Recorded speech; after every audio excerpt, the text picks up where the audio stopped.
France Maghreb 2. Au programme de ce grand forum pour ce jeudi 18 avril avec cette question du jour, les riches industriels qui financent la reconstruction de Notre-Dame de Paris doivent-ils demander à une défiscalisation de ces dons ?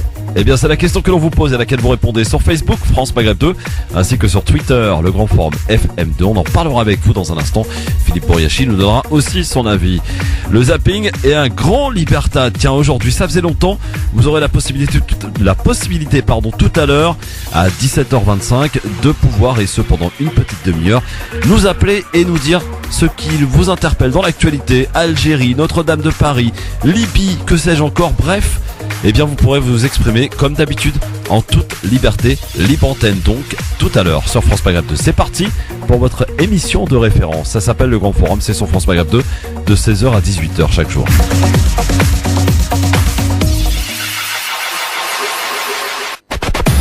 Le LGF, le Grand Forum, merci d'être avec nous en direct en ce jeudi. Nous sommes le 18 avril, j'espère que vous allez tous bien.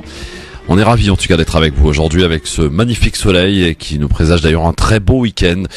C'est pas pour nous déplaire, d'autant plus que les vacances scolaires arrivent à grands pas pour les Parisiens et les Parisiennes. Mon cher Philippe, bonjour. Bonjour à toi Christophe et bonjour à tous les auditrices et les auditeurs. Alors, en sujet du jour, on va évidemment parler de Notre-Dame et ce terrible incendie qui a ravagé Notre-Dame de Paris.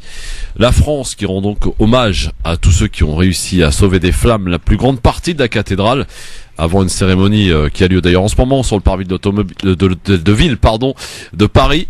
Emmanuel Macron recevait tout à l'heure les pompiers qui ont lutté pendant 15 heures durant contre le brasier dans la nuit de lundi à mardi.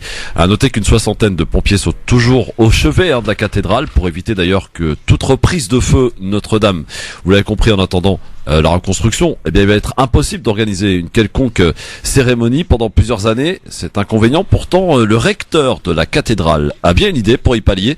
Monseigneur Patrick Chauvet propose, lui, d'édifier sur le parvis une cathédrale de bois éphémère le temps des travaux. Écoutez ce qu'il a dit ce matin chez le confrère de CNews. C'est un lieu touristique. Donc je me suis dit, mais voilà, est-ce que sur le parvis, je ne peux pas construire une cathédrale éphémère? Alors, c'est-à-dire que je veux un lieu qui soit beau.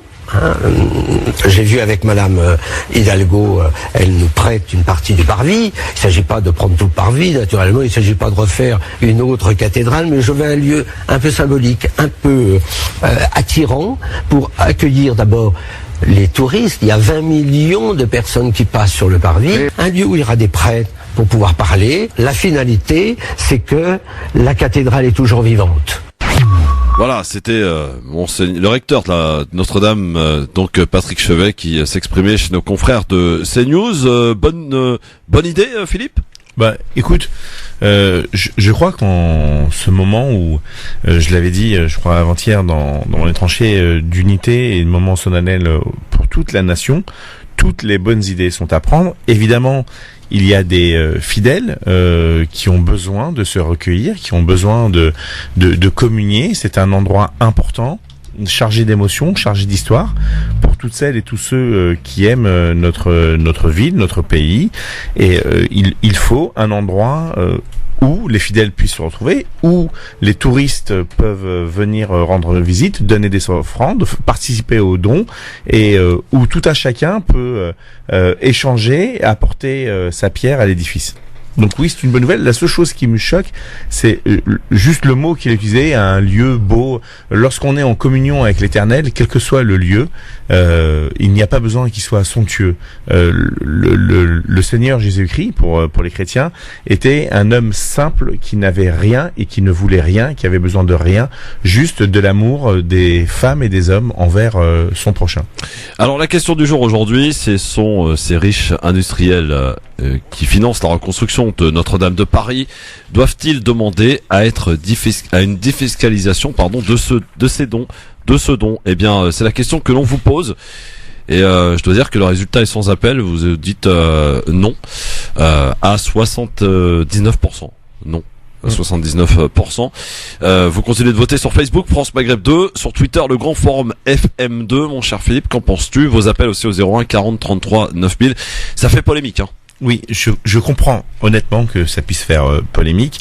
Je voudrais juste rappeler quelques éléments, quelques chiffres, afin que tout à chacun puisse se faire sa propre opinion.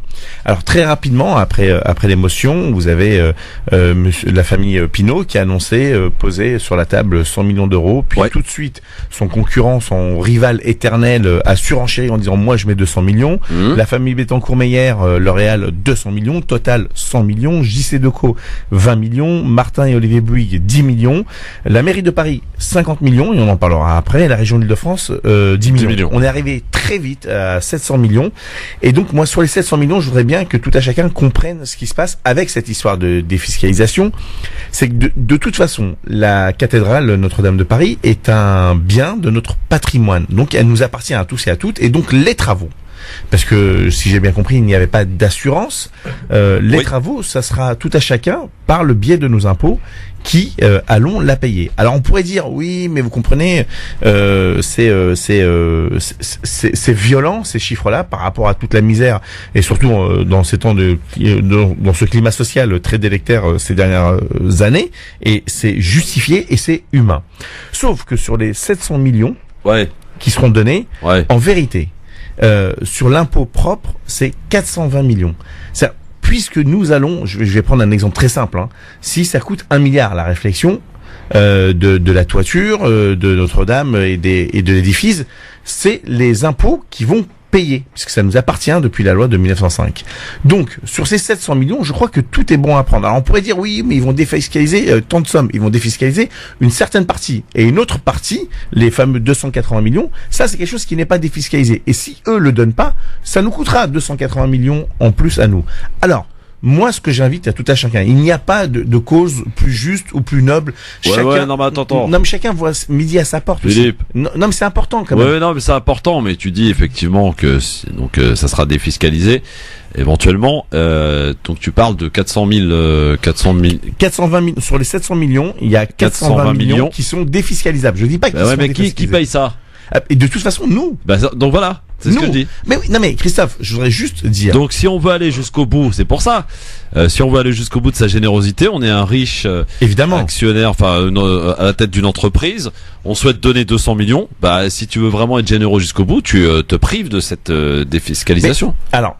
Si tu veux, le dispositif. C'est ce qu'a fait d'ailleurs Pinault et l'autre, son concurrent. Et Pinault a dit bon, écoute, moi, et puisqu'il met 200 millions, moi je refuse que ça soit défiscalisé. Donc tes 200 millions, en vérité, c'est comme si tu mettais 20 millions de ta poche, et moi j'en mets 100 millions puisque Et là, Bernard Arnault a emboîté le bas en disant non, mais moi aussi je demande que ça soit pas défiscalisé. Ce que je veux dire par là, je comprends que ça puisse choquer, mais de toute façon, c'est le contribuable qui va payer. Donc vaut mieux avoir 280 millions en plus, ce qui nous évitera à nous aux contribuables, parce que là les 420 millions dont je parlais, ça sera au titre du budget 2020, qu'on soit bien d'accord. Mais évidemment, ça sera beaucoup plus fort et plus noble, et moi je les invite, je sais pas s'ils entendent mon message, je les invite à dire nous on demandera pas la défiscalisation, mais de toute façon, la polémique, elle existe, puisque Fnac, c'est Pinault Printemps, a quand même licencié ces dernières années pas mal de gens, en parlant de profit, en parlant de réduction des coûts, en parlant d'économie et d'augmentation des profits. Et donc, ça choque encore plus. Ce qui serait très fort, c'est qu'ils disent aucune défiscalisation. Je pose 100 millions pour Notre-Dame et je pose 100 millions pour les Restos du Cœur, pour la Fondation Abbé Pierre, pour d'autres choses. Et là, ça fera peut-être taire pas mal de gens. Mais de toute façon, lorsque on arrive à faire pas mal d'évasion fiscale, je crois qu'on devrait quand même faire profil bas et donner beaucoup. C'est clair. Lounès nous appelle au 01 40 33 9000. Il a son avis à donner. Salut Lounès. Bonjour Lounès, bienvenue à toi. Merci. En fait, mon avis à moi, c'est... les mécènes se sont réveillés très très vite au lendemain. Oui. Moi, ce qui me dérange, c'est que tout cet argent, on aurait dû penser au... J'ai plus le pays africain qui a vécu le drame et les inondations. Bien sûr. Voilà, moi j'aurais préféré que tous ces mécènes, tous ces riches, ces grands noms du monde, se réveillent très vite aussitôt au lendemain du désastre des Africains. Voilà. Maintenant, Notre-Dame de Paris, c'est vrai que ça fait partie de l'histoire aussi bien chrétienne que touristique et autres. Histoire française, l'histoire de France. Pardon, ça reste de la pierre.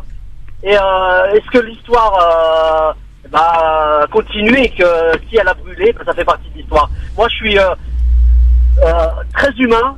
Je sais qu'il y en a beaucoup comme moi, et moi, je préfère que l'argent va vers l'humain que vers la pierre. Voilà.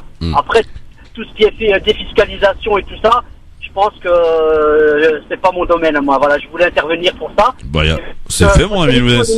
Elle est nickel, bravo. Ouais. Merci Lounès, continue de rester là. Merci, à bientôt. Salut Lounès, merci beaucoup. 01 40 33 9000. Bah oui, mais ça on l'entend partout. On l'entend cette histoire que vient de nous dire Lounès. Moi, je préférais qu'on injecte de l'argent pour sauver de l'humain que de la pierre. C'est quand même incroyable. Je veux dire, des tragédies dans le monde, on en voit quasiment tous les jours. Peu de gens se réveillent.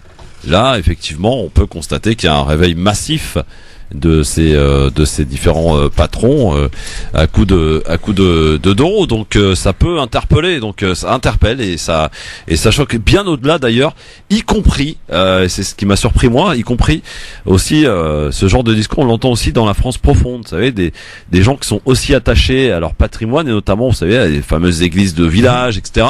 Et on entend aussi ce genre de discours. Donc voilà, c'est à double tranchant finalement. Mais tout à fait. Alors effectivement, ce qui choque, c'est la rapidité et la somme impressionnante d'1 milliard d'euros. Mais et j'entends le discours et je le partage. Bien sûr, l'humain doit être plus prioritaire que quoi que ce soit. Mais il faut savoir que parmi ces pierres là qu'on peut dire simplement, il y a des femmes et des hommes. Je l'ai dit, et c'est tout pour eux. Et eux sont aussi de l'humain.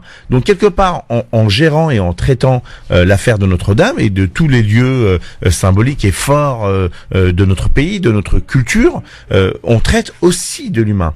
Maintenant, je voudrais, si c'est possible, qu'on s'oppose pas les uns aux autres, qu'on s'oppose pas les riches aux pauvres. On peut être toujours des donneurs de leçons, et bien sûr, on doit continuer le combat au quotidien, et le combat, il est citoyen avant tout. Mais, en Afrique, il y a aussi beaucoup de milliardaires. Où font leurs études, leurs enfants? Moi, je vais parler d'un pays que je connais un petit peu, qui est mon pays de naissance, qui est aussi mon pays de cœur. Moi, j'ai deux pays, la France et l'Algérie. À l'Algérie, il y a quand même quelques milliardaires, quand même. On l'a vu, oui, absolument, oui. Donc, quand on vient faire des griefs à Bernard Arnault, à Pinault, c'est justifié, hein. Il y a pas de souci. Mais pourquoi on fait pas les griefs aux milliardaires africains qui s'enrichissent, surtout sur du patrimoine qui appartient à tout à chacun? L'Afrique regorge de minéraux, de pierres précieuses, de pétrole, de gaz, d'uranium. Ouais. On en fait quoi? Donc, arrêtons de s'opposer les uns aux autres. Aujourd'hui, il y a possibilité d'avoir une unité et une union nationale. Profitons de ces mécènes, leur dire merci pour ce que vous faites. S'il vous plaît, est-ce que vous pouvez glisser vers d'autres choses? Parce que ce qui est le plus choquant en vérité, c'est pas arrêter de licencier aussi. Aussi, ça serait pas mal. Évidemment.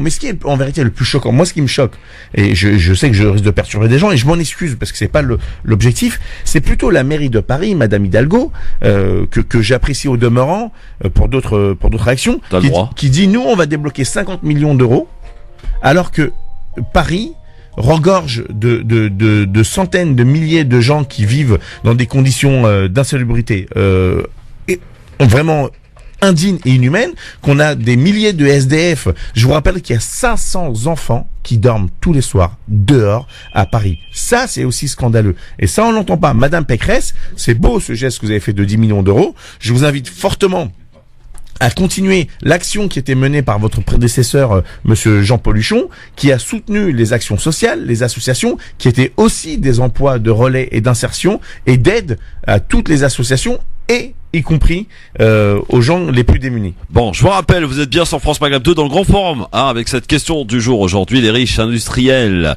qui financent la reconstruction de Notre-Dame de Paris doivent-ils demander à une défiscalisation de ces dons? Eh bien, vous répondez oui ou non, et pour l'instant, c'est du non qui l'emporte à 79% sur Facebook France Maghreb 2 pour voter. Twitter, le Grand Forum FM2. Nassera qui nous attend depuis les Yvelines. Bonsoir Nassera. Bonsoir. Bonsoir et bienvenue sur France Maghreb 2, Nassera. Merci à votre émission, toujours aussi intéressante, à votre invité qui a dit des choses très justes. Effectivement, c'est les impôts qui payent la reconstruction des monuments, comme l'église, la cathédrale Notre-Dame. Ça m'a beaucoup émue. J'ai été très triste. C'est quand même un symbole fort. Je voudrais quand même rappeler que c'est le lieu où est enterré l'abbé Pierre. et que effectivement, comme Jésus, l'abbé Pierre n'avait qu'une seule richesse, c'était l'amour de son prochain.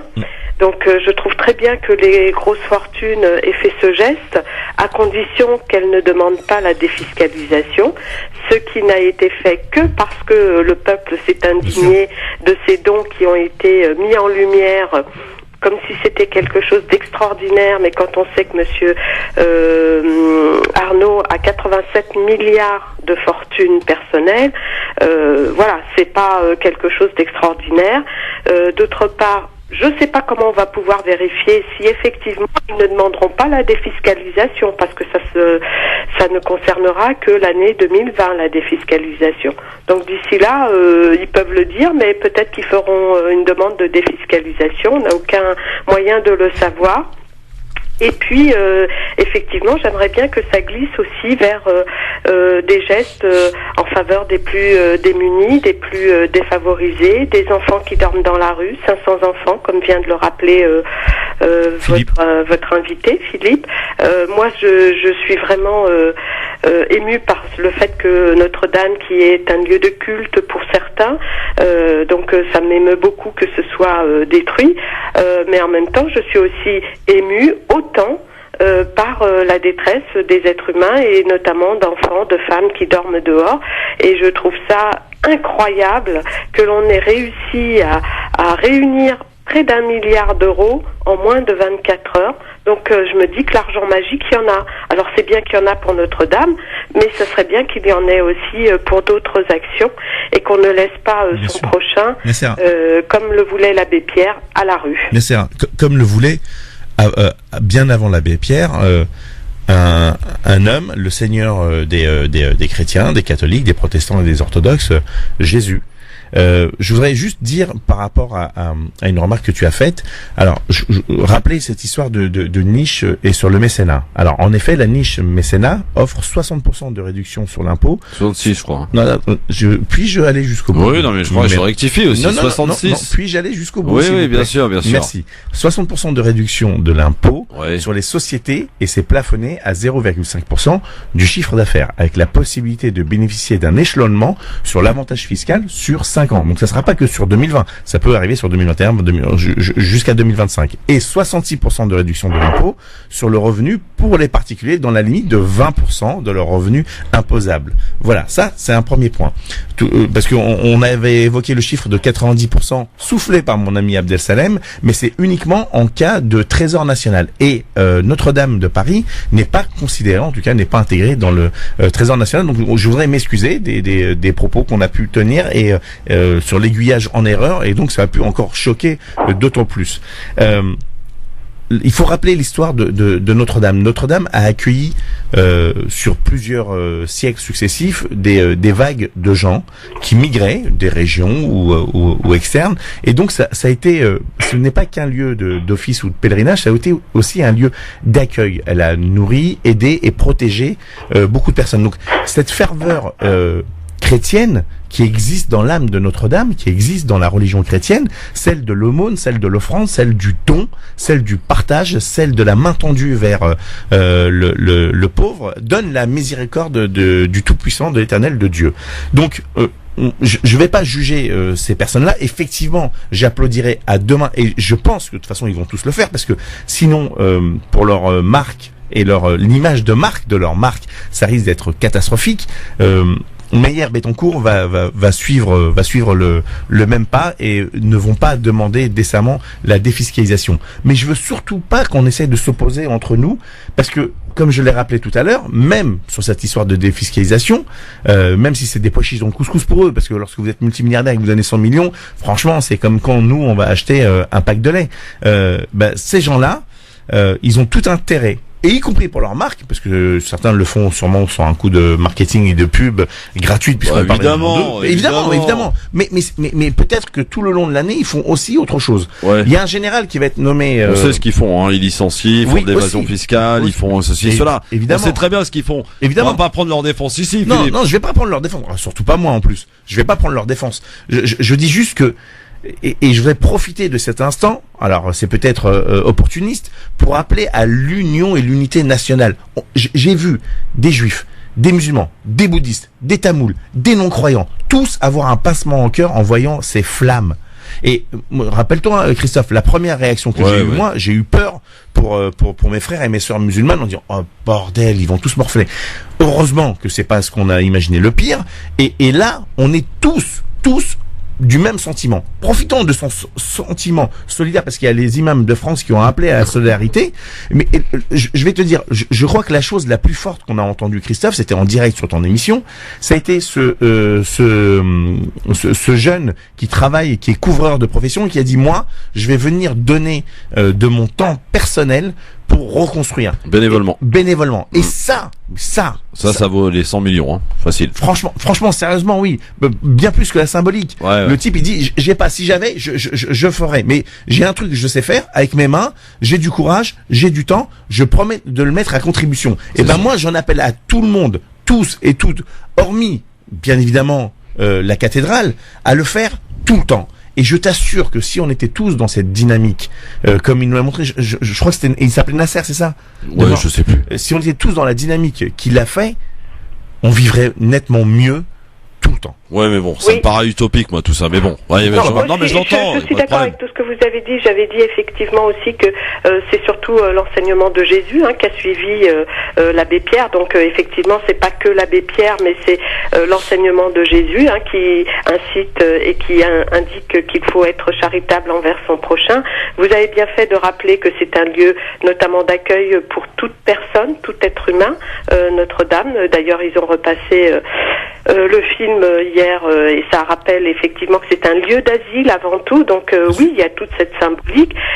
Bien entendu, il ne faut pas qu'on nous oppose. Malheureusement, les jeunes comme celui que vous avez cité, Nasser, qui a proposé de son temps parce qu'il ne pouvait pas donner d'argent, ceux-là, on ne les met pas dans les médias, on n'en parle pas, on en parle des personnes des quartiers, notamment les pompiers qui sont intervenus pour éteindre le feu. Il y en a beaucoup qui sont issus des quartiers, et ça, on n'en parle jamais. On ne parle des émigrés ou des descendants d'émigrés, parce que depuis le temps, on n'est plus des émigrés. Des descendants d'émigrés qui sont français, et même ceux qui ne le sont pas, on ne parle jamais des bonnes actions qu'ils font. Et quand on en parle, c'est toujours pour montrer les mauvaises actions qu'ils ont pu faire par erreur de jeunesse ou par je ne sais quel motif.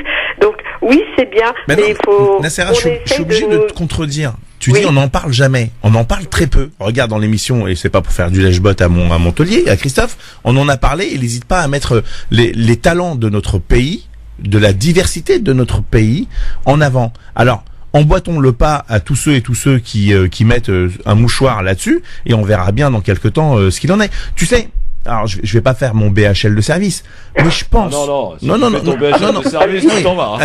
Voilà. Taisez-vous. Taisez-vous. Mais je pense que si on allait nombreux, croyants et non croyants, musulmans, juifs, montrer la France, la fameuse France de 98, dire c'est Notre-Dame à nous tous et à nous toutes. Eh ben, je te promets. Ouais, mais est-ce que tu peux accepter qu'il y a des gens qui, Notre-Dame, on y a attaché ceci, cela, mais voilà. C'est la symbolique de Notre-Dame. Ouais, je parle pas que des pierres. Il y en a qui se sentent pas représentés ou ni qui pensent que c'est un symbole pour la France. Voilà, moi je. Non, mais je comprends. Moi, j'ai été effectivement heurté de voir Notre-Dame en flammes, mais ça y est, quoi, la vie continue. Et de voir que sur les médias français, on passe 48 heures non-stop que sur Notre-Dame, moi, ça m'horripile, franchement, de voir que dans ce pays, dès qu'il y a un fait d'actualité important, que ce soit Notre-Dame ou autre chose, on en fait on en fait des tartines. Ouais, mais alors, je voudrais vous rappeler quand même qu'il se passe des choses graves en Libye. Personne n'en parle. Ah quoi. non. Ben non, mais c'est pas, mais évidemment que personne n'en parle. Mais Christophe, du coup, toi aussi, tu participes à l'alimentation de cette flamme de parler à Notre-Dame, parce que là, on pourrait parler d'autre chose. Mais on va en parler d'autre chose tout à l'heure. Et on en parle d'ailleurs avec le libre antenne qui arrive. Mais Achard Nassera, merci en tout cas. Je crois que les personnes qui ne sont pas de confession chrétienne, elles participent tous les jours, elles sont solidaires tous les jours, et elles apportent leur aide, et elles sont, elles respectent tout à fait toutes les croyances et les non-croyances, et on fait partie de la vie de ce pays. On est français, on est citoyen, seulement on ne le dit jamais. On nous parle à longueur de journée, à part France Maghreb, bien entendu, sur les médias, enfin qui sont plus des médias, mais classiques qui passent sur la télé et ailleurs, et même des radios soi-disant de service public. On ne parle des personnes qui sont de descendance émigrée que quand elles ont fait un acte répréhensible. Eh ben, on va changer tout ça, je te le promets, Nassera. Moi, je trouve qu'en plus, Nassera, c'est que Macron en ait profité pour ne pas répondre aux citoyens sur leurs revendications. On ira le chercher. Il nous a dit venez nous chercher, je te promets. On va traverser la rue. Merci Nassera, en tout cas, pour votre appel. Bon, Monji, Samir, attendez les gars, parce qu'il y a de la pub, on est obligé de t'en débarrasser. On est de retour très vite avec vos appels au 01 40 33 9000. Il y a un grand Libertad qui se prépare et vous allez pouvoir un petit peu nous parler de ce que vous voulez. Alors on va un peu changer de sujet et j'aimerais bien vous tester un petit peu notre auditoire. Par quel genre d'actualité il est sensibilisé en ce moment? Est-ce que finalement on est pris nous aussi dans la masse? 01 40 33 9000. Le grand Libertad, il arrive très vite. À tout de suite. France Maghreb 2, France Maghreb 2. Le LGF, il est là tous les jours, 16h-18h. C'est le rendez-vous que l'on se fixe finalement en famille. Chaque jour, on est là et on discute, on refait l'actu, on la retourne dans tous les sens. Et on est en train de parler, pour terminer sur ce sujet, sur ce sujet à la une aujourd'hui, sur cette question sur les riches industriels qui donc financent la reconstruction de Notre-Dame de Paris. Doivent-ils demander à une défiscalisation de ces dons? Eh bien, c'est la question que l'on vous pose et à laquelle vous répondez sur Facebook France Maghreb 2, sur Twitter, le grand forum FM2, avec Samir qui nous appelle de Paris. Salut Samir. Ouais, salut Christophe, ça va? Ça va et toi Samir? Ouais, très bien, alhamdoulilah. Sois le bienvenu. Alors, tu voulais faire un petit commentaire, je t'en prie, Samir. Ouais, alors, en fait, moi, ce que je voulais dire par rapport à cet événement-là, oui, qui est triste aussi, bien sûr. Bon, quand on voit une bâtisse, je dirais, qui est la cathédrale Notre-Dame, notamment historiquement, qui est à l'origine un peu de Paris, etc., qui est des mécènes ou des gens privés, ou des organismes privés, ou des sociétés privées qui donnent, moi, ça me dérange pas. Ils peuvent donner plusieurs milliards. Ouais. Je pense que c'est un beau débat. Moi, le vrai débat que je pose, c'est quand je vois, par exemple, le gouvernement ou les mairies ou Madame Pécresse donner de l'argent public. C'est ça, qui me gêne. La question, c'est est-ce qu'on le voit comme un lieu purement historique ou comme un lieu religieux? C'est la grande question. C'est la grande question, effectivement. Voilà. Moi, on peut être sensibilisé par le fait que... comment dire ça, le patron de Auchan ou le patron qui donne des milliards, ça, à la limite, il a le droit. S'il est chrétien, il veut défendre je dirais un monument historique auquel il croit, et moi, en tant que musulman, je respecte. Ça, c'est son droit. Moi, ce qui me gêne, c'est si on suit la loi, je suis pas expert, mais si on suit la loi de la laïcité, etc., est-ce que on a le droit comme ça, du jour au lendemain, se lever en disant tiens, on va donner 50 millions des deniers publics? Moi, ça me gêne. C'est sûr. Ouais, je suis assez d'accord. Merci beaucoup, Samir, en tout cas, pour ta remarque, ta réflexion très pertinente. Monji, il est là de Marseille. Salut, Monji. Salut, Christophe. Salut, Philippe, c'est ça? Oui, Monji. Voilà. En fait, je suis complètement en désaccord total avec Philippe sur toute la ligne. Commençons par le commencement. Les gens qui mécènent, on leur demande pas de faire des grands seigneurs, on leur demande juste de payer leurs impôts. Après, c'est payer leurs impôts, on n'aurait pas besoin de leurs dons pour défiscaliser par ailleurs. J'ai regardé un peu, j'ai fait ce matin une petite recherche. En fait, une 30 secondes sur TF1 en prime time, ça vaut 50 000 euros. 30 secondes. Combien? J'ai pas entendu. 50 000 euros. C'est 4 000 euros. C'est 4 000 euros en prime time. Alors, le Super Bowl, c'est le plus cher. Ça faisait 5 millions, c'était 5 millions les 30 secondes. Combien de minutes on a parlé de Arnaud et de Total et de tous ces grands seigneurs qui, en fait, d'un côté, ils rendent de l'argent tu veux dire qu'il y a un retour sur il y a un retour sur investissement, c'est ce que tu veux nous dire en fait.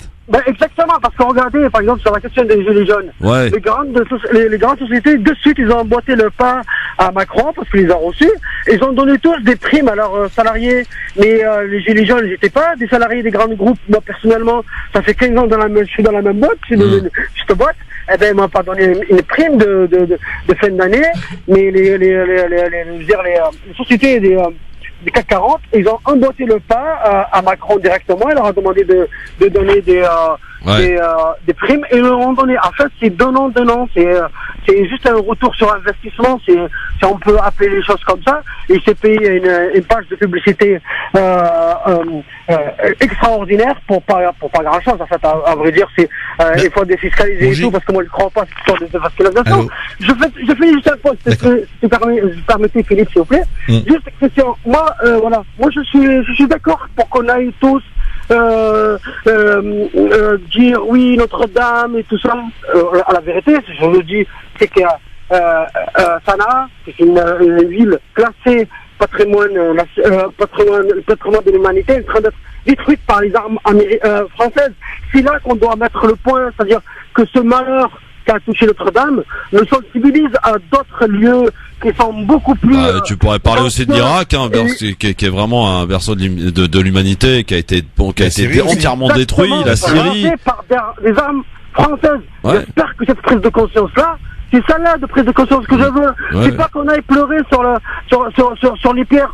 Et quand, par exemple, le même jour, il y avait l'Aqsa qui a brûlé. Personne n'en a parlé. Non, absolument pas. Eh ben voilà. Ouais. C'est ça le deux poids deux mesures qui est insupportable en fait. Bon. Ça devient contre-productif comme vous dites tout à l'heure, cette tartine là. Mongi. Oui. Alors, premièrement, je crois qu'on est tous les deux d'accord sur la même chose. Je vois pas le désaccord.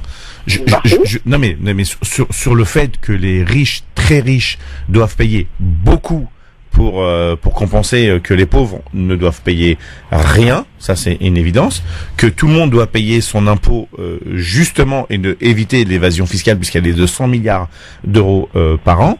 Je dis juste que par rapport à ce don de défiscalisation, qu'on le veuille ou non, la cathédrale de Notre-Dame de Paris est un bien du patrimoine public. Donc c'est avec nos impôts qu'on l'entretient et c'est avec nos impôts qu'on la reconstruit. Alors on peut discuter que c'est pas normal, etc. Et à ce moment-là, ça se discute à l'Assemblée nationale et il faut légiférer pour modifier tout ça. Je n'ai rien contre ce débat. Je dis juste que sur les 700 millions, en défiscalisation pure, en vérité, il y a 420 millions et 280 millions qui arriveront en plus. Donc ça peut être choquant, je le comprends tout à fait. Tu as raison en disant que partout dans le monde, il y a des choses qui appartiennent à toute l'humanité et qu'il y a des choses qui sont en train d'être détruites par souvent des grands groupes. En fait, tu feras un bon porte-parole du MEDEF. Hein. Ah ben écoutez, si je peux me rendre disponible rapidement. J'ai vu qu'il faisait. Non mais sérieusement, écoute, attends, Mongi, je t'en supplie, juste un mot. Mongi, souvent moi on m'appelle la pastèque, vert à l'extérieur, rouge à l'intérieur. Alors crois-moi, s'il y a bien quelqu'un qui est pas l'ami des grands patrons, c'est bien moi. Mais je me refuse. Non mais attends, mais je me refuse qu'on s'oppose les uns aux autres. Eh ben, tant mieux, profitons de ce drame malheureux de Notre-Dame de Paris pour révéler tous les autres drames du monde. Mais que font les uns et les autres lorsqu'on a détruit en Syrie des joyaux de l'humanité? Effectivement, il n'y a pas eu une larme qui a coulé de nulle part. Et ça peut être scandaleux et ça peut être choquant. Mais juste pour vous dire, juste un point important. Vous dites que c'est nos impôts. Moi, je ne leur demande pas qu'ils soient des donateurs. Je demande qu'ils soient des contributeurs, qu'ils payent leurs impôts. On ne leur demandera pas de donner de l'argent. Ils ont gagné leur argent, que bien leur fasse, mais qu'ils payent, en fait, ils prennent l'argent d'un côté et le redonnent comme grand seigneur. C'est ça que... Oui. Bon, Manji, on va y aller, mon ami. Merci, Manji. Merci, Manji, à bientôt. Samir, on l'a retrouvé, il est là, Samir. Salut. Oui, bonjour à tous. Salut Samir, bienvenue à toi. Bonjour, merci. Alors ça va être court, ouais, effectivement, moi je rejoins un petit peu ce qui a été dit, tout ça, donc voilà, ça reste pour moi une opération de communication de la part de Pinault, Arnaud, et c'est une manière aussi, de redorer un petit peu leur image dans ce contexte des gilets jaunes. Hein. Complètement. Bien sûr. Avec les gilets jaunes, la question centrale, ça a toujours été les riches, les pauvres. Voilà, donc comme disait Victor Hugo, je crois, j'avais lu en fait une phrase qui disait oui, c'est bien de s'occuper de Notre-Dame, mais il va falloir aussi s'occuper des misérables. Donc ça c'est beau. Donc c'est voilà. Mais après c'est vrai effectivement qu'il y a eu des feux comme ça. Il y en a eu au Brésil notamment, où il y a un musée qui avait été le musée national de Rio qui avait été malheureusement qui avait été brûlé presque entièrement avec toutes les œuvres à l'intérieur, des milliers d'œuvres. Et face aux 800 millions d'euros qui ont été récoltés, là, voire plus, pour Notre-Dame, pour Rio de Janeiro, en tout cas pour le musée national, ça a été seulement 250 000 euros. Alors que ça reste aussi un trésor. Donc on reste effectivement dans quelque chose de très ethnocentré quelque part. C'est-à-dire que finalement, ce qui se passe en France, et parce que la France est aussi un pays avec une grande histoire, une histoire millénaire, et effectivement, vraiment, les États-Unis, ça reste un pays récent. Il y a des pays comme ça qui sont des pays récents. La Syrie est un pays millénaire aussi, et c'est effectivement triste, très triste, de voir que en 2003, quand les États-Unis sont partis en Irak, des musées ont été pillés. Ouais, bien sûr, tout détruit. Des musées étaient, parce qu'on parle rarement de ce qui se passe en fait au niveau des œuvres d'art, mais elles se retrouvent souvent en Europe, à Londres notamment, et aux États-Unis. Donc on y va pour la démocratie. Alors c'est pas une digression, hein, mais je pense que tout est lié aussi. On va dans ces pays-là, et malheureusement il y a des églises au Yémen, parce que le Yémen est un pays aussi où on compte pas mal d'églises qui actuellement se font bombarder avec nos armes. C'est l'Arabie Saoudite, certes, mais l'Arabie Saoudite, on leur donne aussi un couteau, on leur donne des armes, on leur vend des armes. Donc il y a des églises aussi. Donc soyons, je veux dire, dans une logique. Aujourd'hui, on peut plus penser local. C'est plus possible. Global. Tu as raison. On doit penser global. On doit penser au musée national de Rio, parce que le trésor qu'on a actuellement, c'est un trésor mondial aussi. Notre-Dame, moi, ça m'a attristé.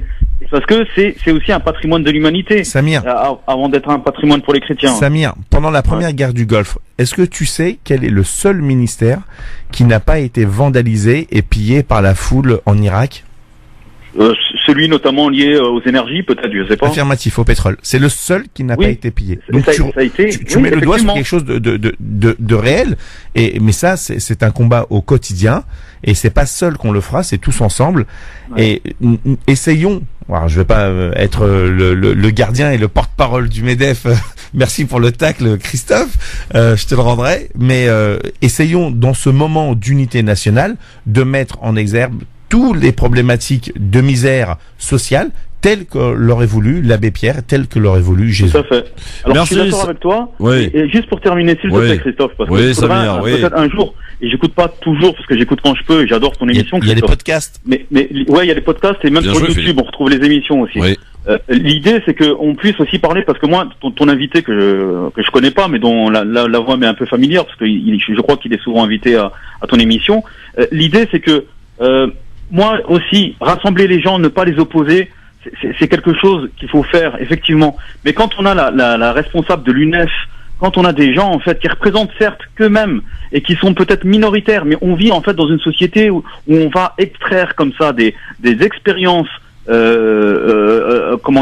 expériences qui sont à la marge, pour en tirer, finalement, des conclusions. Et aujourd'hui, il y a des gens qui veulent diviser. Moi, je suis sur Twitter, je me bats à ma manière sur Twitter, je veux dire, pour à un moment donné faire valoir des choses. C'est quoi ton compte que je te suive? De quoi, Christophe? C'est quoi ton compte que je te suive? Non, je te le donnerai. mais par exemple, tu vois, il y a un Mohamed Benzine qui a passé toute sa carrière, qui est un vieux retraité, à rénover des églises en France. Tu vois, ça, c'est des exemples qu'il faut mettre en avant. Mais quand on a des tweets de charlots, de jeunes de l'UNEF, des indigénistes, des trucs comme ça, qui à un moment donné peut-être disent des choses bien, mais aussi nous disent ouais, Notre-Dame, on s'en fout, wallah, ça reste que du bois, arrêtez, tout ça, c'est des trucs de blanc. C'est des trucs de blanc. Non, je suis pas d'accord. Ça ressemble bien au discours des indigénistes. On va avoir une France apaisée et réconciliée, quoi. Merci, Samir. Il faut absolument tout respecter tous les édifices religieux, synagogues, mosquées, voilà, églises. Et c'est comme ça qu'on avancera, en tout cas. Merci, mon Samir. À bientôt et bonne soirée. Merci, Samir. Bon, ils sont formidables, nos auditeurs. Non, mais franchement, je vous invite à écouter quand même ce que disent nos auditeurs. Vous allez voir dans Libertad dans un instant. Est-ce que vous allez retrouver ce genre de discours sur RTL et RMC? Jamais de la vie. Voilà. C'est France Maghreb 2. C'est là que ça se passe, mes amis. Mohamed, n'est-ce pas? Oui, bonsoir, monsieur. Bonsoir, Mohamed. Bonsoir, Philippe. Bonsoir, les auditeurs. Salam, Mohamed. Alors, vas-y, tu conclus cette partie pour le sujet à la une, en tout cas, mon cher Mohamed. Vas-y. Merci. Je voulais rappeler à Philippe que Jésus, c'est un prophète aussi de l'islam. Bien sûr, Sidna Issa, évidemment. Ouais. Moi, j'ai une petite question. Comment ça marche, la défiscalisation? Parce que je sais pas comment ça fonctionne. Et peut-être que je pense qu'il y a beaucoup d'auditeurs aussi qui savent pas. Donc, moi, je vais t'expliquer tel que je l'ai compris, parce que je suis vraiment pas fort en économie. Mais mettons, par exemple, tu vas faire un don de 1 million d'euros. D'accord? Sur ce don de 1 million d'euros, on va te reverser 60%. Enfin, tu vas être défiscalisé de 60% de ce 1 million. Donc tu récupères finalement 60% des 1 million donnés. Donc en fait, t'en as donné 40. D'accord, mais ça veut dire que c'est ça, Philippe. Je parle sous ton contrôle, là. Alors c'est pas 40, donc du coup ça serait 400 000 euros sur 1 million d'euros. Non mais. Non, tu as raison. Alors, ça dépend si tu es une entreprise ou un particulier. Alors si tu es un particulier, tu peux donner jusqu'à hauteur de 20% de tes revenus bruts annuels. D'accord? Ah, d'accord. Si tu gagnes 100 000 euros par an, tu peux donner jusqu'à 20 000 euros. Sur ces 20 000 euros, alors on va dire, on va prendre un chiffre simple, on va prendre 10 000 euros parce que ça plus simple pour mon esprit. On va dire tu donnes 10 000 euros. Sur 10 000 euros, tu auras une défiscalisation de 6 600 euros. D'accord? Donc c'est 6 000 euros d'impôts en moins. Tout à fait. Mais prenons un exemple que tu payes par exemple 5 000 euros d'impôts. Tu dis ouais mais du coup ça va me coûter 1 600 en plus. D'accord? Non, parce que tu peux glisser, c'est-à-dire tu peux glisser sur 5 ans. La défiscalisation. Ah bah bon, donc voilà. Donc, mais il y a un projet de loi qui va être mis et qui va être voté sans aucun doute en urgence, qui prévoit la chose suivante. On reste pour 1 000 euros jusqu'à 1 000 euros, 66% de défiscalisation.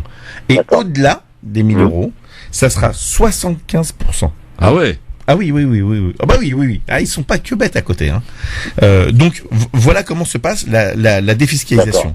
Et c'est pour ça que je disais que de toute façon, valait mieux qu'on ait des. Mais est-ce que je donne au secours islamique, ça marche? Mais alors si c'est une œuvre d'utilité publique et elle peut te distribuer. Voilà, s'il y a des d'utilité publique, ben évidemment. Ah mais après ils vont faire le choix eux de ce qui va être utilité publique ou pas. Non. Alors oui, alors. Il y a toujours une subtilité quelque part. Faut chercher la petite bête, toujours. Alors, Christophe, il y a des numéros d'agrément qui se demandent, qui sont demandés. Une association d'utilité publique ou une œuvre d'action d'utilité publique. Non, parce qu'il y en a qui financent l'armée israélienne et qui se font défiscaliser. Voilà. Oui, alors. Ils le font subtilement parce qu'ils subventionnent une association qui, elle, subventionne l'armée israélienne. D'accord? Je vois très bien. Non, mais faut le dénoncer, ça. Faut le dénoncer quand même. Mais rien ne t'empêche toi de. Ça a rien d'utilité publique, hein, ce truc-là. Mais l'association en elle-même, elle est d'utilité publique. Ce qu'elle fait après, effectivement, il faut qu'il y ait un contrôle des autorités de l'État et des autorités fiscales, puisque c'est elle, en fin de compte, in fine, qui donne cet agrément qui te permet de faire les chèques, pas les chèques, mais les liasses fiscales qui te permettent après de diffuser. Mohamed, t'as compris alors? Général, pardon. T'as compris, Mohamed, un petit peu comment ça marche? Donc c'est un riche qui choisit de financer directement une œuvre directement, quoi. Je veux dire, c'est au lieu de donner l'argent directement à l'État et que l'État après paye refinance Notre-Dame, là c'est directement le riche qui décide, ou les particuliers, ceux qui font les dons, qui financent directement. Ils choisissent où va leur argent, quoi. Alors, ça revient au même, quoi. C'est zéro. Non, mais toi, tu peux donner à qui tu veux. Moi, par exemple, tu vois, je donne au Resto du Cœur et je donne à la Ligue contre le cancer. D'accord. Et je reçois chaque année, je reçois un bordereau. Et puis également mes cotisations à mon parti politique. Je reçois un bordereau en fin d'année, ce qu'on appelle la liasse fiscale. Parce qu'il est maqué, hein, Bourrier. Ouais. Enfin non, mais si t'es maqué, bah assume. Ouais, oui, c'est vrai. Je suis maqué. C'est pas faux. Et donc je reçois mes liasses fiscales que je choisis de mettre ou de pas mettre. La seule que je mets, et je le dis, c'est celle de mon parti politique, et avec ma femme, c'est 72 € par an que nous donnons, et donc on est défiscalisé 66% de 72 €. Le reste, je refuse de les faire défiscaliser.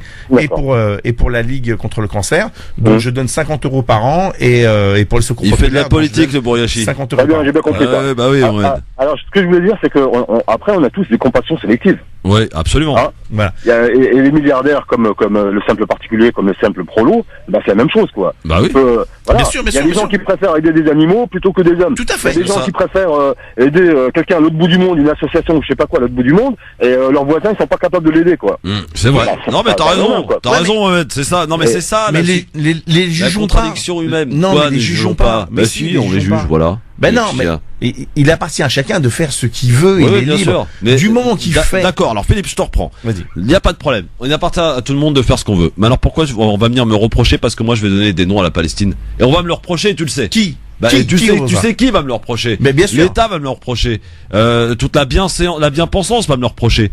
Alors moi je veux bien. Alors allons jusqu'au bout. Bien sûr. Chacun fait ce qu'il veut, pas de problème. Mais on finance ce qu'on veut, d'accord?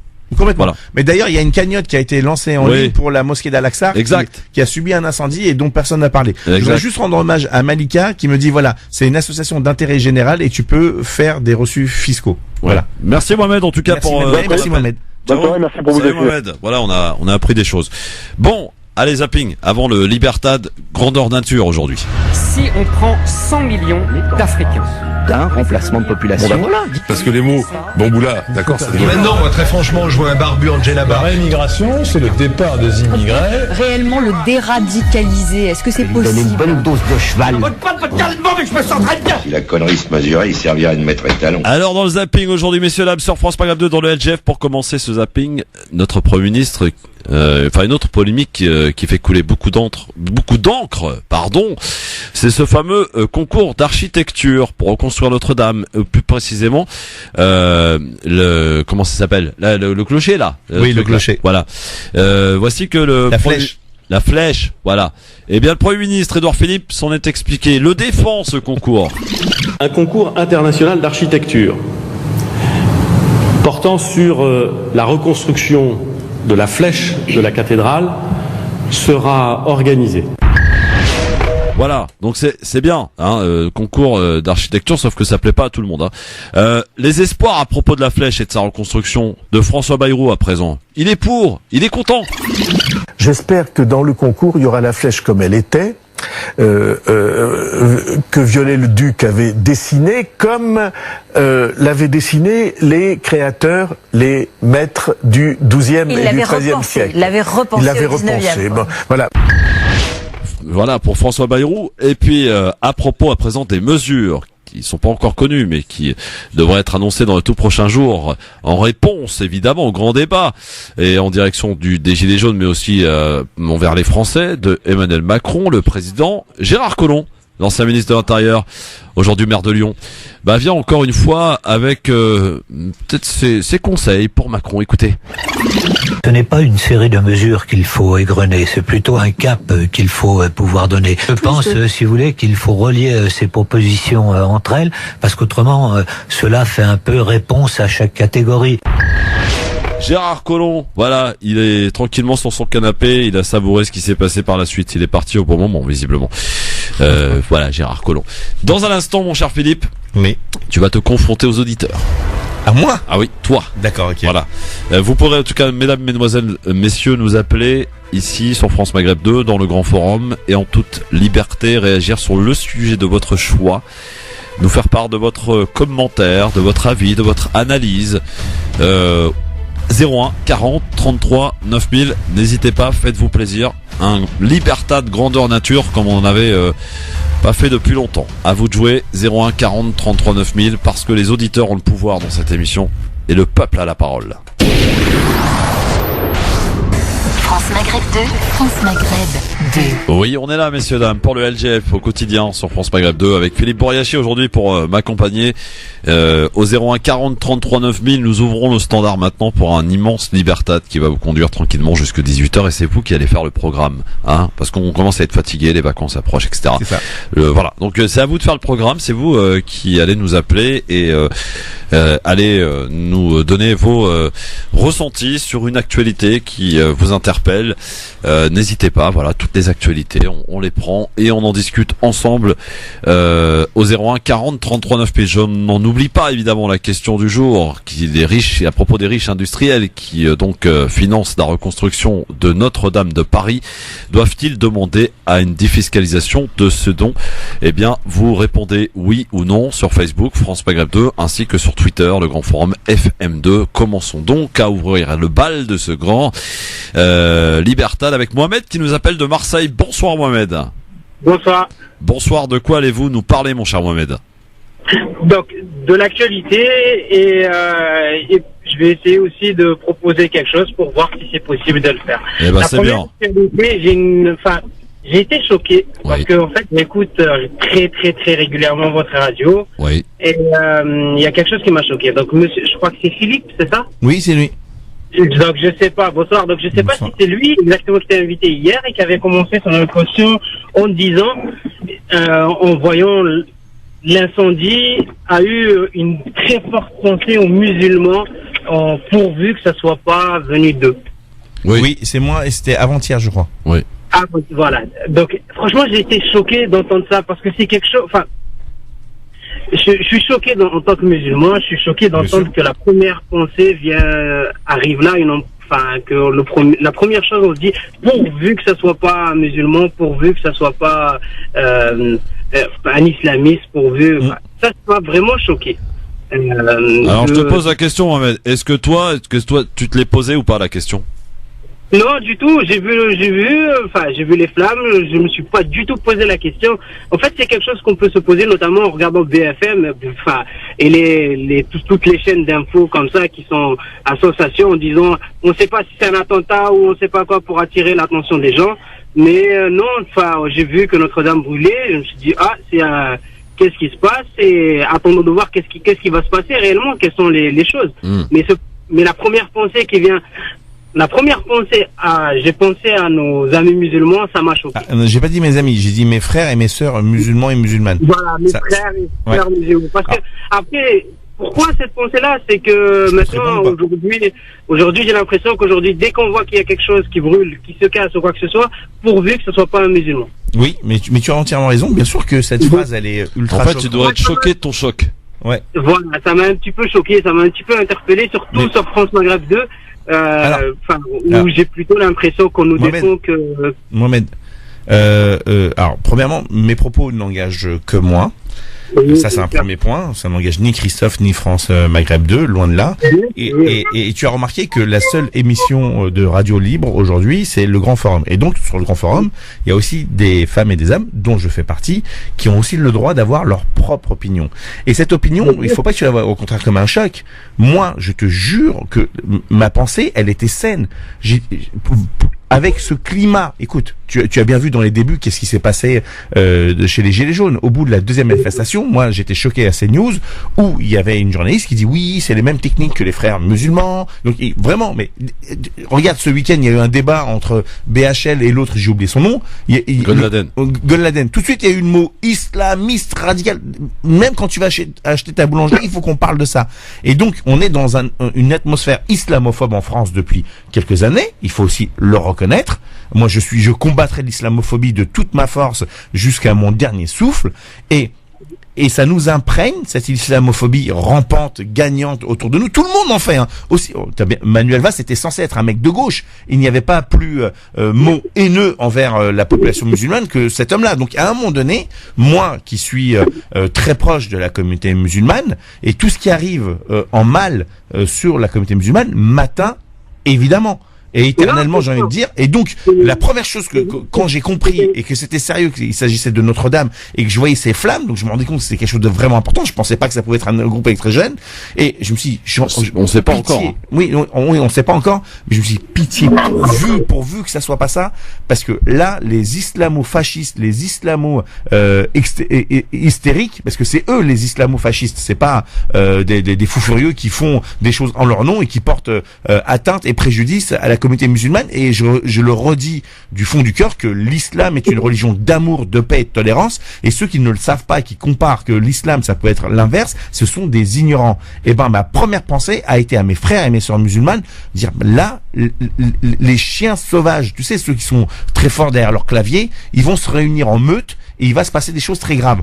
Chose que les médias n'ont pas dit, c'est que le même soir à Rennes, si je m'abuse, trois mosquées ont été vandalisées et personne l'a dit. C'est vrai. Et moi, donc ça n'engage que moi, je suis persuadé qu'il y a une cause à effet, que des dingues se sont dit, il y a sûrement des barbus qui ont fait quelque chose de mauvais à notre culture, à notre culte, à notre croyance, donc nous on va leur rendre la monnaie de la pièce. Comme ce fou furieux qui est venu ici s'abreuver de haine. Je rappellerai qu'il y a un mois, le 15 mars, il y a eu 52 femmes, hommes, enfants qui ont été assassinés parce que musulmans en Nouvelle-Zélande, et la Nouvelle-Zélande nous a donné une leçon d'amour et de fraternité universelle et on doit prendre exemple sur eux. Et je m'excuse vraiment Mohamed de t'avoir choqué, c'était pas du tout le but.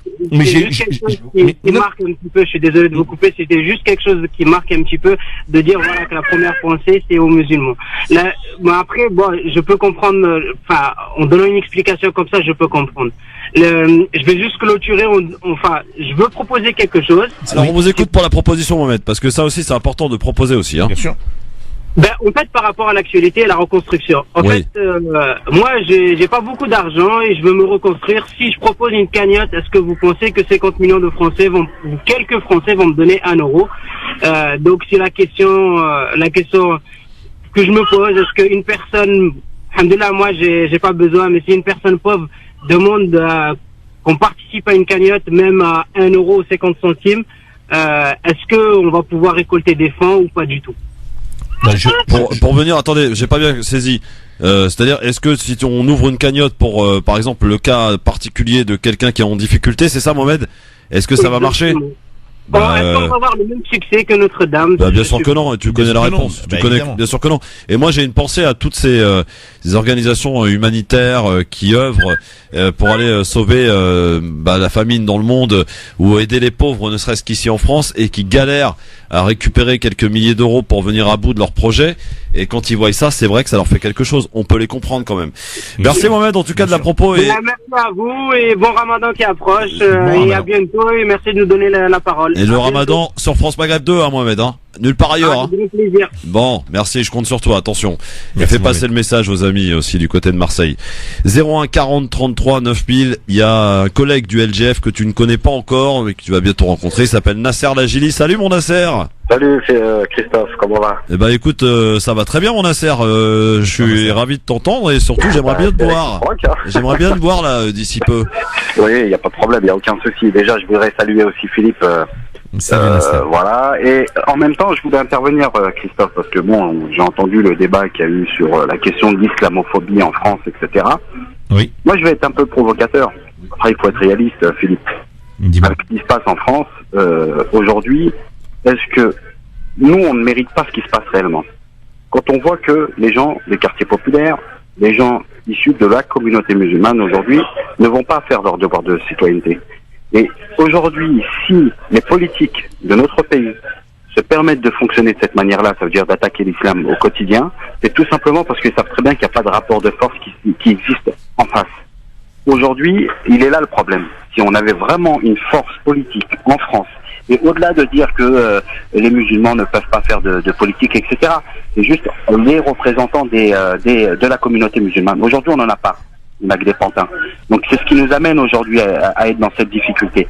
Donc la question de l'islamophobie, elle existera toujours tant que nous, musulmans, ne sommes pas organisés à avoir des représentants. Après, ça à réfléchir comment on peut mettre en œuvre tout ce projet de trouver des vrais représentants. Mais faut pas s'étonner de ce qui se passe. Faut vraiment pas s'étonner. Après, sur la question de la polémique sur 1 milliard d'euros, etc., moi, franchement, quand je vois que le pays... comment le pays souffre aujourd'hui, qu'on est capable de sortir 1 milliard d'euros pour la cathédrale de Notre-Dame, bah franchement je suis un peu scotché et j'hallucine de ce qui se passe. Macron qui nous dit au quotidien qu'il n'y a pas d'argent et qu'il est incapable de mettre en face les responsabilités de la crise politique qu'on vit en France. Donc voilà, moi tout ça, on voit que notre société elle est bien malade. Donc effectivement, là on a un gros problème et je pense que les Français, j'espère qu'ils vont prendre conscience de ce qui se passe réellement. Eh oui, bah Nasser il a tout dit là, hein. Il a tout dit mon Nasser. Mais tu as mis le point sur deux choses très importantes. La première, je suis pas entièrement d'accord avec toi quand tu dis est-ce qu'on n'est pas responsable de ce qui nous arrive. Et pourquoi t'es pas d'accord? Non mais parce que non, mais c'est intéressant de savoir. Non mais bien sûr. L'islamophobie rampante en France crée des victimes et les victimes ne peuvent pas être responsables de l'auteur. Ce n'est pas possible. C'est comme si on me disait une femme s'est fait violer et elle est responsable parce qu'elle a mis une mini-jupe. Ça n'existe pas cette histoire. Tu vois ce que je veux dire? Non, j'essaie de faire une image. Je sais, c'est un raccourci, mais une image vaut peut-être mieux qu'un grand discours. Les musulmans en France ne sont pas responsables qu'il y ait une poignée de fous furieux qui ont lepénisé les esprits et que tout le monde se dit, et là je te rejoins sur l'avis sur la surenchère, sur le rapport de force. Effectivement, dans les quartiers, dans les communautés musulmanes, ivoiriennes ou même chrétiennes, africaines, tous les gens peuvent nous marcher dessus. D'ailleurs, tu n'as qu'à allumer ta télé et regarder la représentation nationale, ne serait-ce que dans les feuilletons, les télévisions, les séries ou les émissions. Elle n'existe pas. Parce que, effectivement, le jour où il y aura un rapport de force violent, à ce moment-là, ils prendront en ligne de compte. Mais ils ont ce pouvoir et cette force. Rappelle-toi, il y a eu la marche des beurs. Aussitôt, ils ont créé SOS Racisme. C'est pas la marche des beurs. Hein, pardon. Oui, la marche. Pardon. C'est pour la dignité. Oui, la marche contre la dignité. Pour la dignité. Ouais, non, parce que la marche des beurs, ça c'est la récupération SOS Racisme et PS. Hein. Non, je m'excuse pour cette erreur et merci Christophe de me rappeler que j'ai commis une erreur. Mais voilà, le savoir c'est aussi ça, le partage et je te remercie sincèrement pour ça. Il y a eu cette marche pour la dignité et regarde la récupération qu'il y a eu derrière. Moi, je me rappelle que en 2009, il y a eu plein de listes citoyennes représentatives de la diversité. Non, mais c'est très bien. Attends, j'ai pas fini.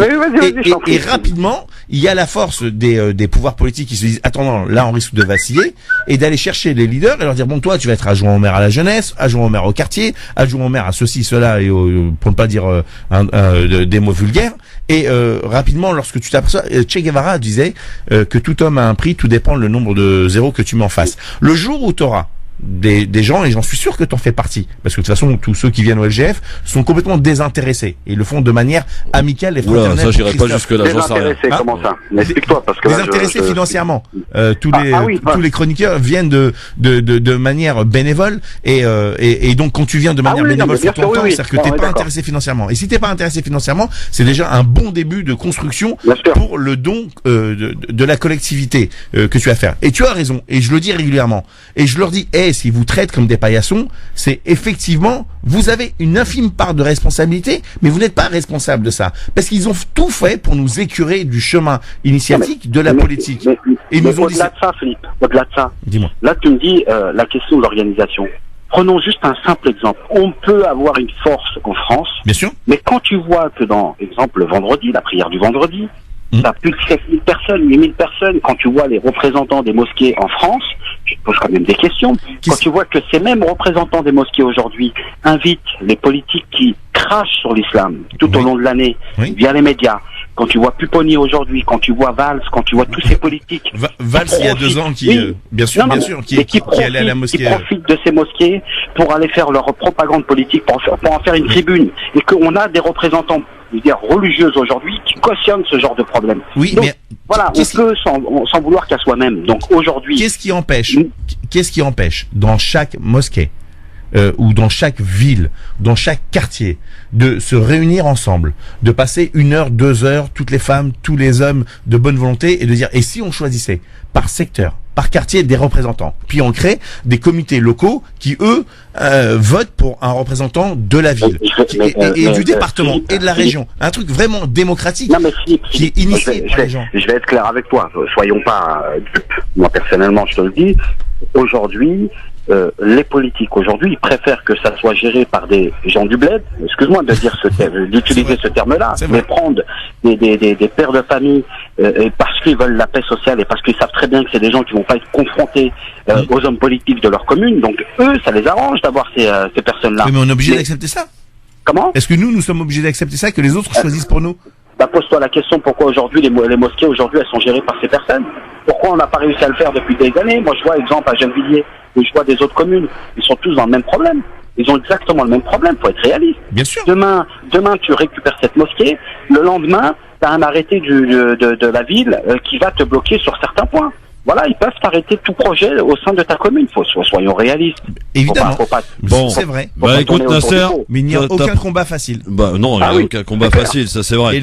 Et Ernesto Che Guevara disait, un homme qui ne peut se rebeller n'a pas le droit de se lamenter. Ça, c'est complètement d'accord. Bon, merci mon Nasser. Merci, à bientôt. Merci à toi. Quand tu viens sur le plateau du LGF, quand tu veux. Hein. Avec plaisir. Ciao. 01 40 33 9000 pour intervenir. C'est un grand libertad. Eh oui, chroniqueur, auditeur, enfin tout le monde vient se mêler et chacun prend la parole. C'est ça l'esprit France Maghreb 2, mes amis. Allô, bonsoir. Bonsoir, c'est Mourad Damien. Bonsoir Mourad Damien. Comment ça va Mourad? Je vais poser une question à Philippe ou à Philippe ou bien à Christophe si vous avez la réponse. Je parle de Notre-Dame, l'église de Notre-Dame. Est-ce que vous pouvez pas me dire, elle a été construite en 1163, c'est cela? 1136, je crois. 1136. Il y a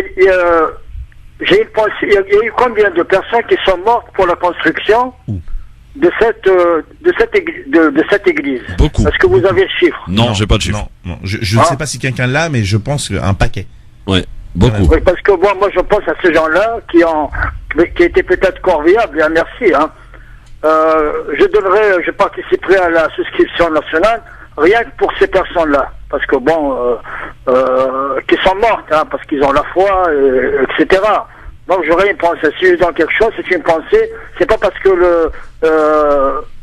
Notre-Dame, c'est un truc universel, tout ça. Ouais, je pense à ces morts qui ont construit cette église. Hein. Ouais. Parce que ce temps-là, les mesures de sécurité étaient peut-être très minces, hein, dérisoires. Hein. J'en suis sûr qu'il y a des gens qui sont tombés, qui sont morts, etc. Comme pour tous les édifices, les pyramides, qu'elles soient en Égypte, qu'elles soient à Khmer, qu'elles soient Inca. À mon avis, il y a eu beaucoup de morts. Hein. Oui, bien sûr. Merci Mourad, c'est bien. Après, voilà.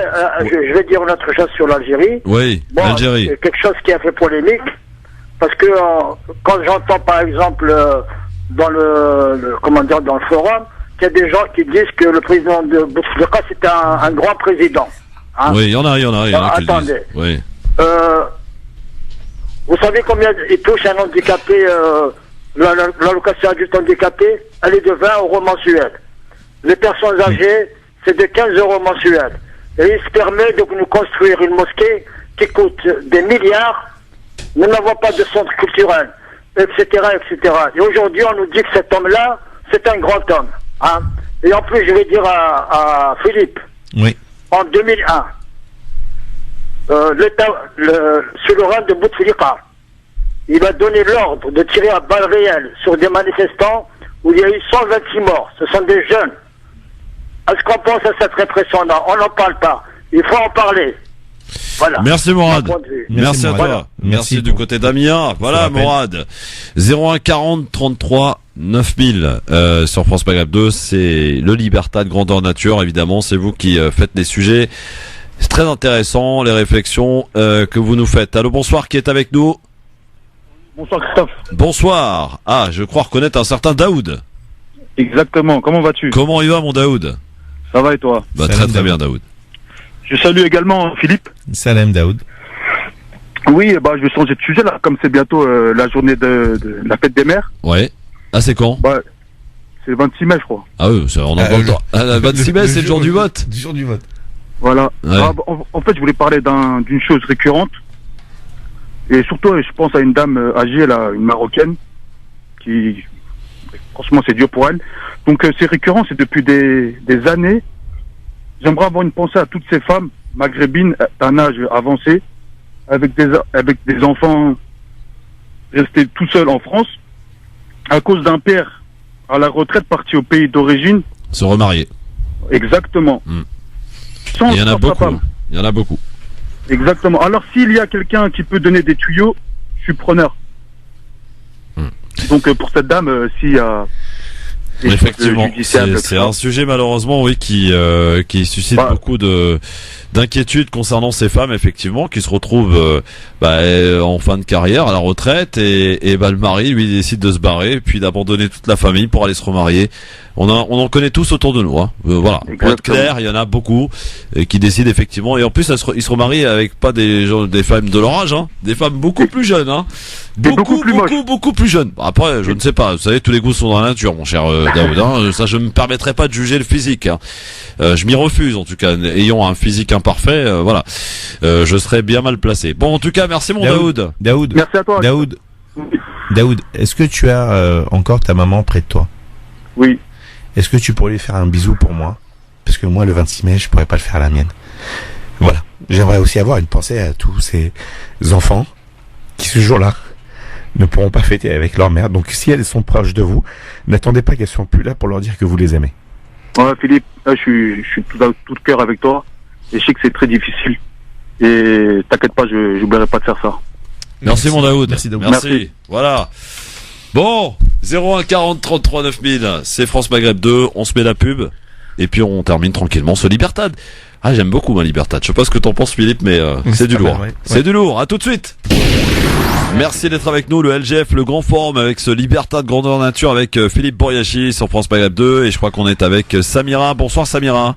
Bonsoir Christophe, bonsoir Philippe. Bonsoir Samira. Alors j'ai pas beaucoup de batterie, donc ça risque de couper, je vous préviens à l'avance. Ouais. Bonsoir à tous les auditeurs. Un gros bisou à Philippe, que je suis un peu sur sa page Facebook. Je lui dis bravo. Merci pour Samira. tout ce qu'il fait. Voilà, un grand bravo. Parce qu'il faut avoir le courage de faire ce que tu fais.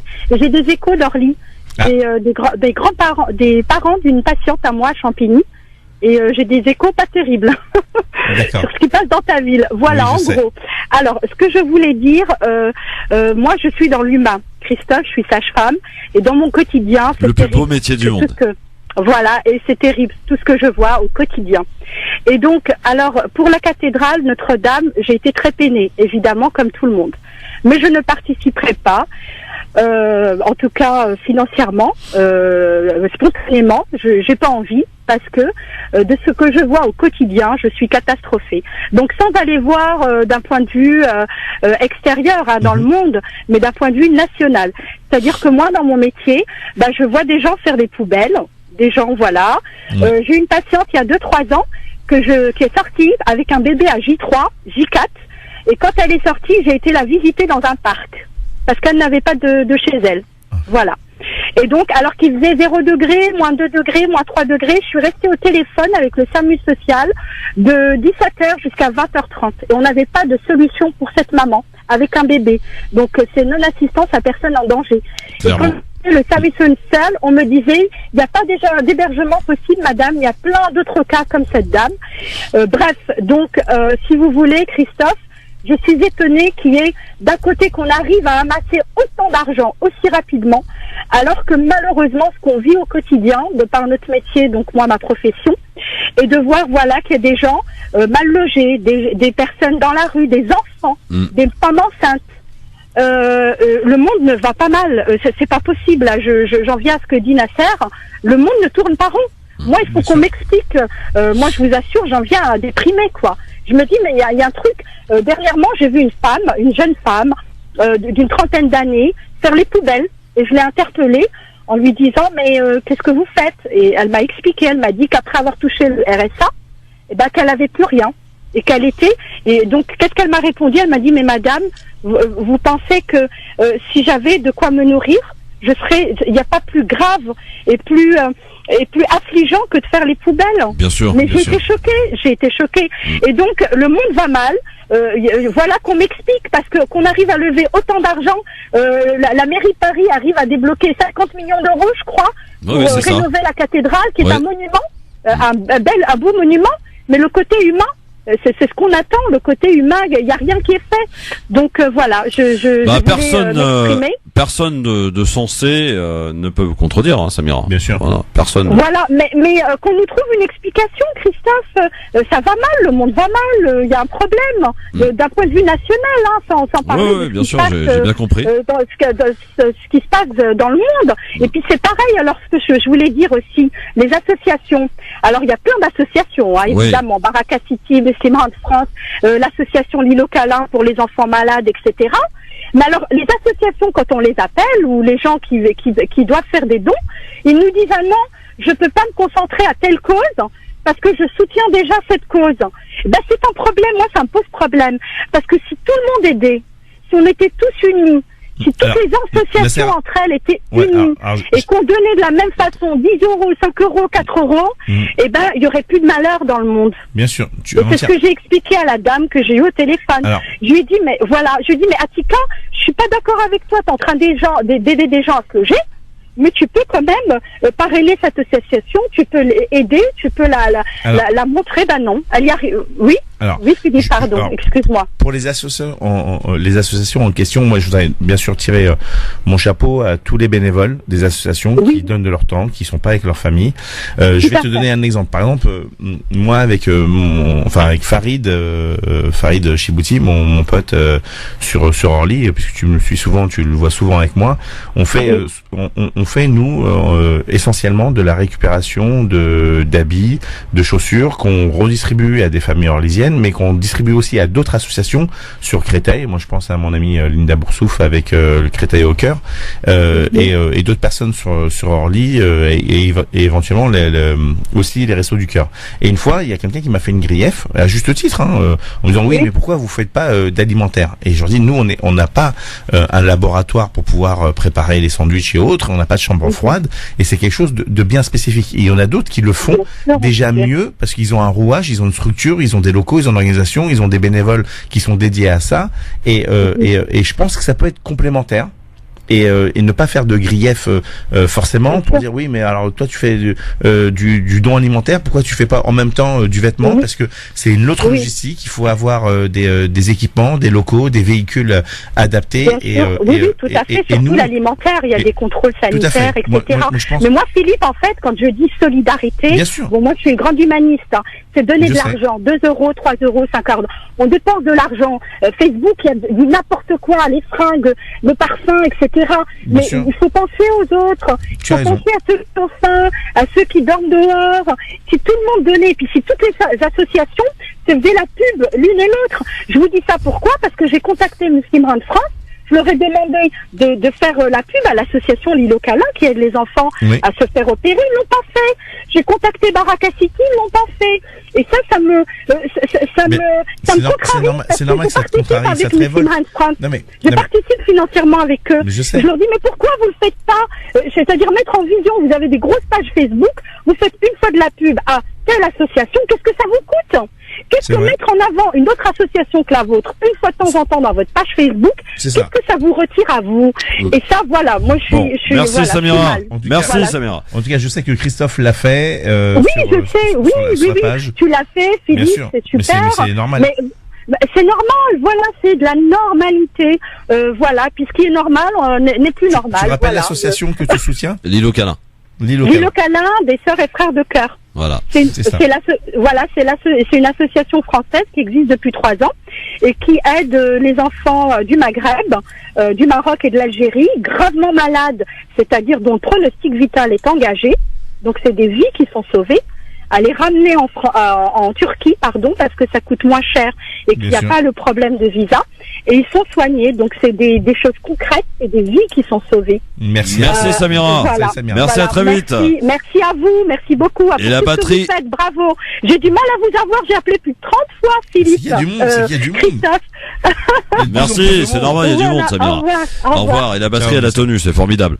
Bon, bah là, on n'aura plus le temps, hein. On va s'y conclure cette émission pour aujourd'hui. En tout cas, ce fut un énorme plaisir. J'aurais bien aimé en avoir davantage, mais on remet le couvert évidemment demain sur France Maghreb 2 et on va suivre de près ce qui va se passer demain en Algérie pour une énième manifestation demain. Donc rendez-vous demain 16h pour le LGF bien sûr sur France Maghreb 2. Merci mon Philippe. Merci à toi, merci aux On va pas se revoir de sitôt là. Hein. Ouais, tous les autres. Toi tu te pars en vacances. Non, c'est pas en vacances, je pars en forme de la mer à El Jadida au Maroc pour la 7e édition et je collabore. Le Tché, oui, c'est vrai. Toi aussi, oui, tu vas sur les traces du Tché. Et merci à vous toutes et à vous tous qui faites vivre cette émission. C'est votre émission avant tout. N'hésitez pas à télécharger l'application France Maghreb 2 et n'hésitez pas surtout à communiquer tout autour de vous parce que plus nous serons nombreux et nombreuses à faire vivre cette radio et cette émission, plus nous serons forts pour faire des propositions et l'entraide et la solidarité. Merci à vous. J'ai trouvé mon successeur. Merci à tous et bonne soirée à l'écoute de votre radio France Maghreb 2. Rendez-vous demain à partir de 16h sur France Maghreb 2. Il est 18h.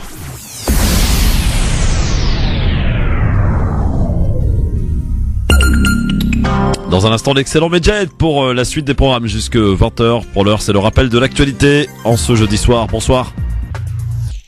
Bonsoir, une journée d'hommage aux pompiers qui ont combattu les flammes à Notre-Dame. Ils ont été reçus ce matin à l'Élysée par Emmanuel Macron et une cérémonie en leur honneur a eu lieu cet après-midi sur le parvis de l'Hôtel de Ville.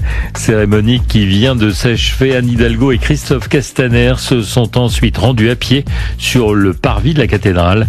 Une cathédrale où des travaux de consolidation sont en cours. Une 60aine de pompiers restent sur place pour éviter de nouveaux départs de feu. La publication aux États-Unis du rapport Mueller qui innocente Donald Trump des soupçons de collusion avec la Russie. Un document de 400 pages qui a tout de même été expurgé de données confidentielles. C'est un bon jour pour moi, a lancé Donald Trump. Toutefois, le rapport ne l'exonère pas des soupçons d'entrave à la justice. 428 arrestations à Londres depuis lundi dernier. Les manifestants du mouvement Extinction Rébellion continuent à se faire interpeller pour rappeler l'urgence qu'il y a à sauver la planète. Ils comptent paralyser Londres jusqu'à ce que le gouvernement britannique accepte de les rencontrer. Le site de l'Acropole à Athènes fermé en raison des risques de foudre. Hier après-midi, 4 personnes ont été blessées à la suite d'un orage. La foudre a détruit un paratonnerre et a fait voler en éclats une guérite. Le site a été évacué cet après-midi à l'approche de nouveaux orages. La confiance revient. Déclaration d'Agnès Buzyn qui lançait aujourd'hui une campagne de promotion à l'occasion de la semaine européenne de la vaccination. La ministre de la Santé s'est félicitée de l'augmentation de la couverture vaccinale chez les enfants. Enfin, l'hommage rendu à Jacques Higelin ce soir au Printemps de Bourges. Ses enfants Isia, Arthur H et Ken, ainsi qu'une dizaine d'artistes vont honorer la mémoire du chanteur disparu il y a un an. Il était à la fois organisé et bordélique. On va essayer de lui être fidèle, expliquait Arthur H cet après-midi. Bonne fin de journée à tous. France Maghreb 2, service, info, musique, divertissement. France Maghreb 2.